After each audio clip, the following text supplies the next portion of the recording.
especially like they're pressing in midfield. I think they work very hard in there, and they're kind of saying, you know, to Nagoya, look, you can have the ball up until the midfield line, the halfway line, and that's when we're going to work very hard to try and win it off you. And this is that pre-match I spoke about the square. Well, on this occasion, it's more of a trapezoid than a square. But you know, the two defensive midfielders sitting in there, and you just have a look at JDT as well and how close they are, how well they work together, how they compress the space in those midfield positions, and they cover these passing lanes into these, for some of you out there who like fancy words, the half spaces, so to speak. But basically, they block off these areas for Nagoya to sort of get themselves into.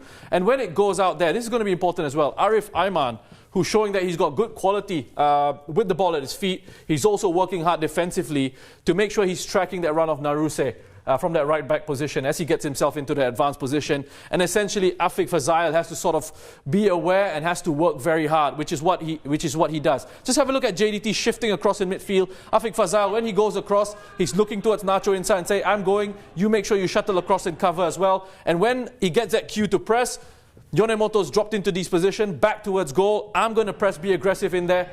Pass under pressure. Arif is there, he's switched on to come and close down.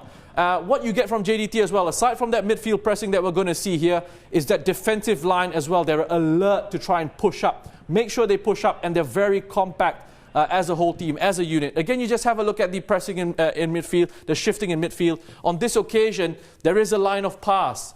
But the moment that line of midfield is beaten, look who you've got from JDT. You've got one of the central defenders stepping forward, making sure they try and compress those spaces in between the defensive and midfield line. And then because you've got numbers in there, because they're very compact as a team, you win it, you hang on, you can hold on to possession and try and sort of build up again. So some really good examples of JDT working very hard in midfield. And I think this is one of my favorite ones here.